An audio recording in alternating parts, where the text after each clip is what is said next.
Terima kasih untuk adik-adik dari media. Kami menyampaikan terima kasih mewakili pemerintah Kota Kupang khususnya Dinas Pendidikan dan Kebudayaan untuk kesempatan ini. Melalui informasi ini teman-teman bisa bantu untuk informasikan ke semua orang tua maupun wali siswa di Kota Kupang.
Terkait dengan kerja-kerja di Dinas Pendidikan Kota Kupang tahun ini memasuki penerimaan siswa baru. Mungkin Bapak menjelaskan regulasi yang berlangsung sekaligus penerapannya di saat-saat seperti sekarang.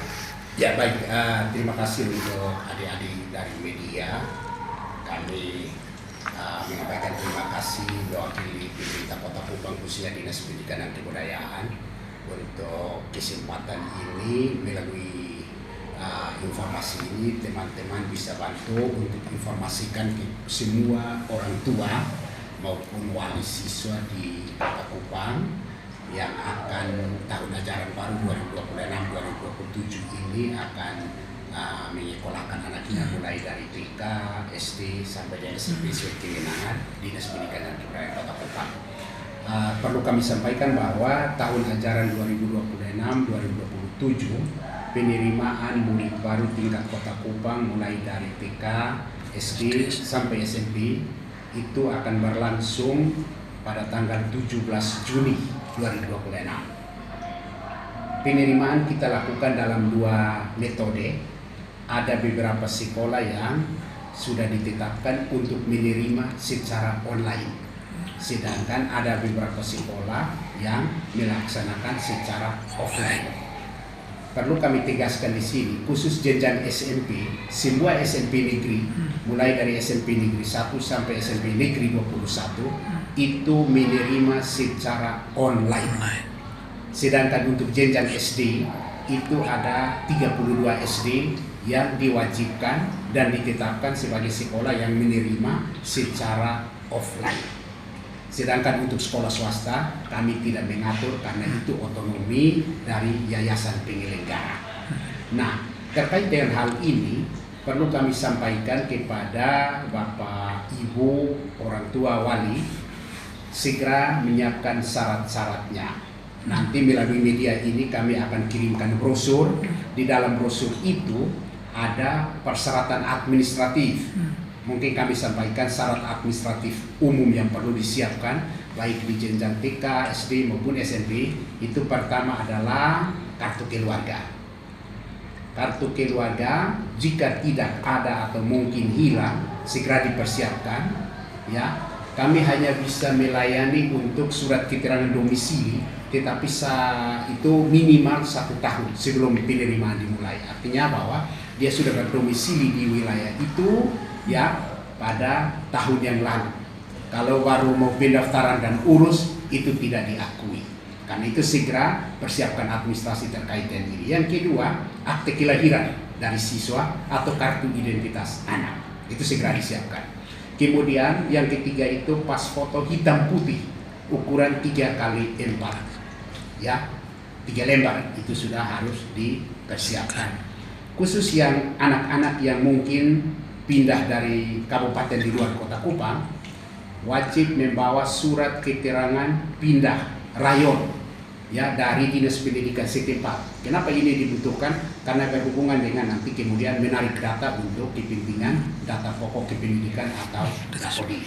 Itu syarat umum ya, ditambah dengan surat keterangan lulus ya, karena ijazah belum diambil, nanti ke sekolah di mana dia tamat ambil SKL-nya, surat keterangan lulus yang sudah dilegalisir oleh sekolah asal dari siswa yang bersangkutan. Itu perlu dipersiapkan dalam kita kan sudah untuk SD ke SMP atau SMP ke SMA itu nanti ada sertifikat tes kemampuan akademik ya.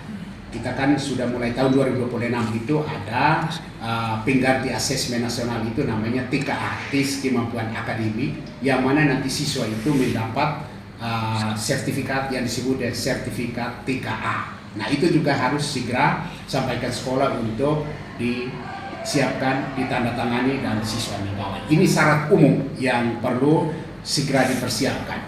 Kita baru akan menerima tanggal 17 bulan Juni. Ya, untuk online ini sekolah-sekolah yang menerima secara online itu waktunya 3 hari karena 3 kali 24 jam. Nah biasanya kesulitannya itu di mendaftar secara online.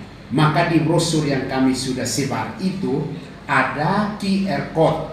Di bawahnya itu ada video tutorial cara mendaftar secara online.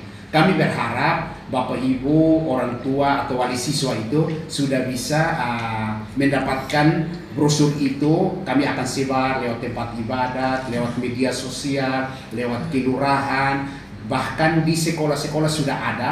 Jadi kalau misalnya kesulitan tidak mendapat, pergi ke sekolah tempat nanti akan mau mendaftar, minta brosur itu untuk scan QR code untuk tutorial cara mendaftar cara online, sehingga di rumah sudah latihan memang bagaimana alur pendaftarannya, sudah ada simulasi di situ sehingga tidak dirugikan. Karena pengalaman kami selama ini karena orang tua belum memahami ya IT ya, akhirnya sudah pendaftaran juga belum bisa mendaftar padahal dia punya memenuhi syarat secara domisili atau memiliki prestasi atau jalur afirmasi untuk bisa masuk, tetapi karena kesulitan secara teknis maka dia dirugikan. Nah untuk meminimalisir ini solusi yang kami ambil adalah jauh-jauh hari kami sudah sosialisasi, bahkan sudah ada tutorial bagaimana cara mendaftar cara online. Kalau offline tidak kesulitan karena pergi berhadapan dengan panitia, langsung dijelaskan dan seterusnya. Tetapi kalau misalnya kesulitan tidak mendapat, datanglah ke Dinas Pendidikan dan Kebudayaan Kota Kupang. Kami akan memandu dan memberikan brosur atau alur pendaftaran untuk bisa berlatih sebelum tanggal 17 bulan Juni. Saya kira itu. Kemudian perlu kami sampaikan bahwa penerimaan murid baru tahun ajaran 2026-2027 ini masih mengacu pada Peraturan Menteri Pendidikan Dasar dan Menengah Nomor 3 Tahun 2025 tentang sistem penerimaan murid baru, yang mana ada 4 jalur. Yang pertama jalur domisili. Jalur domisili ini diprioritaskan siswa yang bertempat tinggal dekat sekolah negeri di mana dia berada. Itu untuk SD kita alokasikan 70%. Jadi 70% dari total yang mau diterima, misalnya dia menerima SD ini 2 kelas berarti 56 orang, 70% dari 56 itu diprioritaskan siswa yang berdomisili di sini. Kalau SMP itu 50%, setengahnya. Jadi misalnya SMP 1 atau SMP 2 itu 11 kelas masing-masing, 11 kali 32 berarti 352 orang, setengahnya diprioritaskan masyarakat di sekitar sekolah itu. Itu namanya jalur domisili ya, atau yang dulu disebut dengan jalur zonasi. Dan kami sudah memetakan setiap sekolah menurut ya zonanya. Maka ketika kalau dia memilih jalur domisili, maka ketika dia upload kartu keluarga dan mengisi RT-nya, sistem yang menampilkan sekolah. Jadi sistem yang pilihkan sekolah. Kalau Anda memilih jalur domisili, makanya sering bermasalah begini, dia tinggal di Sikumana, dia upload kakaknya kelurahan Sikumana, ya. Waktu dia, tapi dia mau sekolah di SMP 2, padahal yang keluar nanti SMP 12. Ya, nanti dia mengatakan bahwa oh ini aplikasi tidak benar. Bukan aplikasi, itu dia memilihkan Anda sekolah sesuai dengan domisili Anda. Nah, ini kami perlu sampaikan kepada semua orang tua atau wali. Nah, yang berikut, anak-anak yang berasal dari keluarga kurang mampu bisa memilih sekolah yang dianggap sebagai sekolah yang unggulan, misalnya begitu. Itu bisa. Tapi kalau di luar zona, dia prestasi. Nah, jalur prestasi itu diperuntukkan ada ketentuan. Prestasi yang kita akui adalah prestasi akademik maupun non-akademik. Kalau akademik atau non-akademik, minimal tingkat kabupaten atau kota. Kalau tingkat kecamatan ke bawah tidak diakui. Tingkat kabupaten atau kota minimal juara 1. Kalau event atau kompetisi itu tingkat provinsi minimal juara 3. Kalau dia pernah ikut tingkat nasional, ya peserta. Nah, ini kalau dia menggunakan jalur prestasi, syarat kuncinya adalah sertifikat atau piagam yang harus di-scan. Ya, kan nanti panitia akan verifikasi biar dia di luar zona, tapi dia memenuhi syarat prestasi, dia diterima. Nah, itu kita untuk SMP kita siapkan kuotanya itu 20%. Jadi kalau 352 orang, berarti sekian 20% dari 352 itu peruntukan untuk anak-anak berprestasi di luar zonasi itu. Juga pemerintah menyiapkan untuk orang tua yang pindah tugas. Misalnya dia tugasnya sebagai seorang tentara, dia pindah ke Kota Kupang, tapi dia tinggal di Naimata, dia mau sekolah di SMP 1 itu bisa menggunakan jalur mutasi. Nah, bukti fisik yang dilimpah ke apa? SK pindah tugas dari atasan, dari orang tua atau wali. Itu kita siapkan 5% dari total 352 orang itu ya, kurang lebih 7 orang untuk anak-anak yang orang mengikuti orang tua karena pindah tugas, ya mereka bisa memilih sekolah di luar zona itu melalui jalur mutasi. Kemudian ada jalur afirmasi. Misalnya dia tinggal di Naimata tapi dia mau SMP 1, ya toh? Itu juga diberikan kesempatan melalui jalur yang disebut jalur afirmasi. Tetapi harus ada dokumen bukti fisik berupa salah satu kartu, misalnya kartu PKH, kartu Indonesia Pintar, kartu Indonesia Sejahtera, salah satu ya dimasukkan sebagai bukti atau legitimasi bahwa dia berasal dari keluarga kurang mampu. Nah, ini juga bisa dia memilih di luar zona ya dengan menggunakan jalur itu. Jadi ada 4 jalur untuk masuk SMP. Kalau untuk masuk SD 3 jalur karena di TK ke SD itu tidak ada prestasi. Jadi dia hanya jalur domisili, jalur afirmasi dan jalur mutasi. Kalau mau masuk SD, kalau mau masuk SMP ada 4 jalur. Silahkan Bapak Ibu memilih sesuai dengan kondisi real yang ada. Kalau Anda berada di sekitar situ, pakailah jalur zonasi. Tapi kalau Anda memiliki prestasi, silahkan gunakan jalur itu dan semua bukti fisik persyaratan khusus yang dituntut dari masing-masing jalur harus dimasukkan. Jadi ini yang perlu kami informasikan. Kami berharap orang tua atau wali segera mendapatkan brosur itu atau informasi untuk menyiapkan sebelum tanggal 17 sehingga pada hari H pelaksanaan itu bisa berjalan secara lancar. Untuk menghindari titipan-titipan dari orang-orang tertentu dan juga ada edaran dari KPK kalau tidak salah. Nah, mengantisipasi ini langkah dari dinas sendiri seperti apa? Ya, jadi perlu kami sampaikan kepada orang tua atau wali siswa di mana saja Anda berada, kami sudah melakukan rapat koordinasi ya pemerintah Kota Kupang secara umum dengan Komisi Pemberantasan Korupsi KPK RI ya dengan Direktur Pencegahan dan Pengawasan Wilayah 5 juga Direktur Penindakan, dan mereka memberikan catatan-catatan ya yang waktu rapat khusus dengan mereka, khususnya kami Dinas Pendidikan,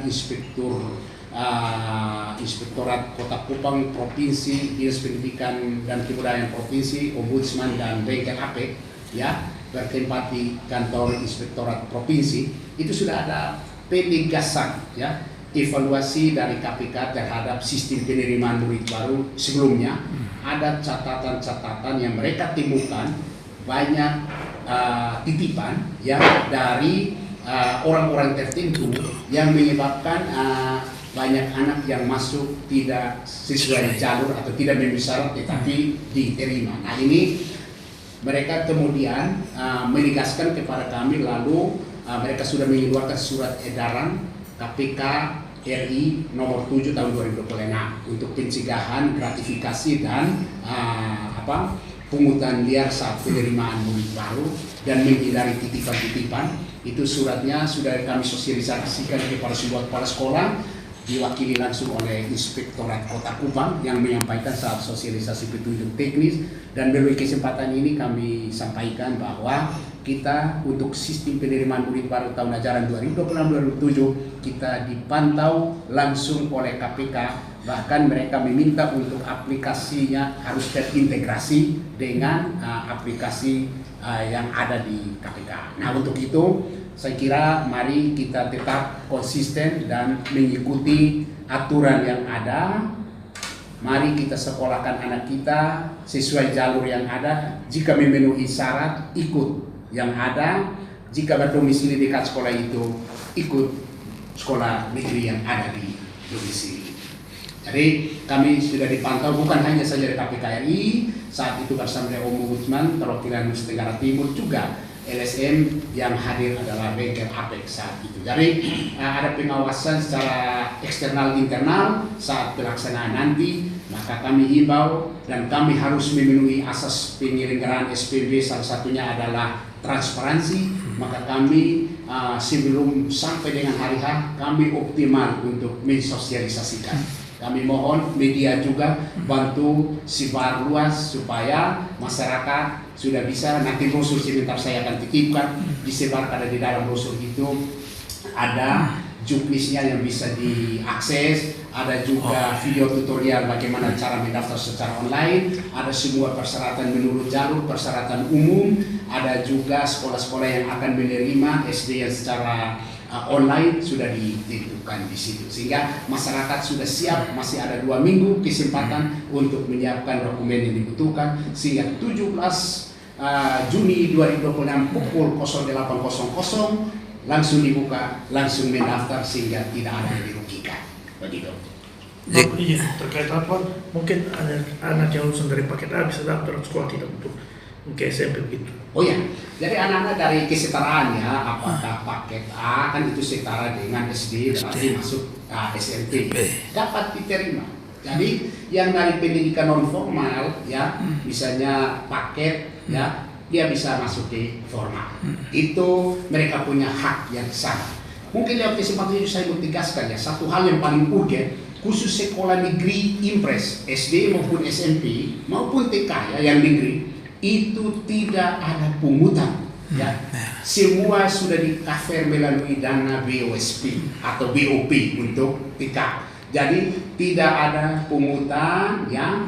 Juga kami tegaskan lewat kesempatan ini seperti yang ditegaskan oleh mantan Ketua Ombudsman Perwakilan Nusa Tenggara Timur Bapak Danius Bedaraton, bahwa jangan jadikan sekolah sebagai toko pakaian ya. Jadi perlu kami tegaskan sesuai dengan Pergub juga sudah ditegaskan bahwa untuk seragam nasional, untuk buku, untuk atribut semuanya diserahkan orang tua yang adakan sendiri. Tidak boleh. Khusus untuk SD dan SMP negeri ya, impres di Kota Kupang, kami sekali lagi tegaskan bahwa tidak ada pungutan ya, tidak boleh ada pengadaan yang berupa seperti atribut atau apa. Sampaikan kepada orang tua, biarkan mereka usahakan sendiri. Pendaftaran tidak dipungut biaya karena semua sudah dibebankan pada dana bantuan operasional satuan.